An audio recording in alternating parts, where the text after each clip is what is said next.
Singapore began as a small nation.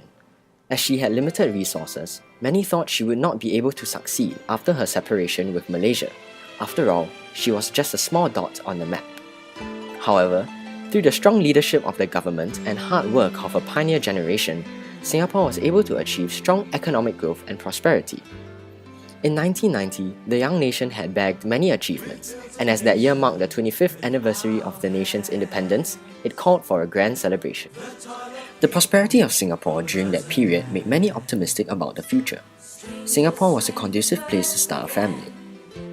Mr. Alex Lam recalls that year fondly as he became a father to his daughter. It was a very exciting year, partly because it was Singapore's 25th year of celebration, but partly she was also born in a period of rapid growth. So high employment. So of course as a parent you feel very optimistic about the future of the child.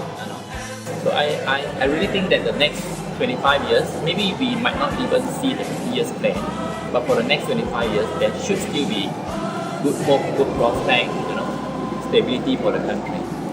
And I think that will be quite exciting for many people, including my children of course.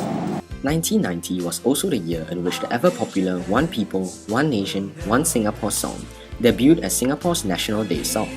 The song called upon Singaporeans to be united regardless of creed or race. It was a simple yet meaningful lyrics and a catchy tune that made many Singaporeans still remember the song vividly.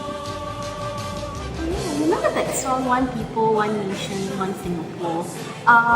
It was probably during my primary school days where we learned it during music lessons. And I think it's a really catchy song and it represents unity really well. Many celebrations and festivities were held around the island over the course of the year. One of the more memorable events was Swing Singapore, a massive street party held at Orchard Road to usher in National Day. It was truly a unique experience. The party featured many modern songs and allowed everyone to let their hair down and just enjoy themselves. The party stretched throughout the night and 500,000 Singaporeans from all walks of life joined in the revelry. One of them is Miss Maggie Tam. As a young teenager then, the party was a way for her and her friends to enjoy the latest music without hitting the clubs. I remember it being very crowded. There was loud music playing, a lot of people attended. I remember they had stages along Orchard Road too.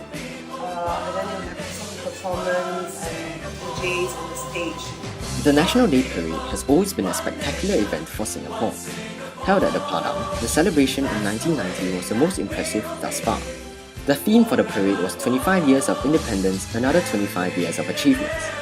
Many companies that helped Singapore achieve its strong economy also participated in the parade. 8 months of festivities and celebrations finally culminated in the final celebration of the year, the Jubilee Spectacular.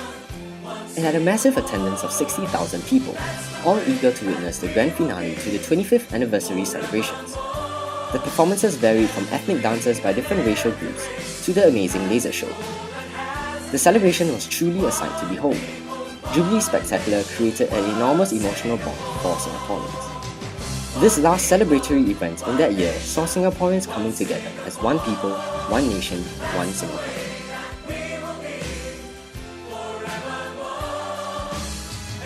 My hope for Singapore is that we will continue to have good social development and that in the future everybody can continue to live harmoniously and happily together. My hope for Singapore this year is for everybody to experience this special year together and be able to enjoy better standards of living. I hope that Singapore will have strong leadership for the times to come.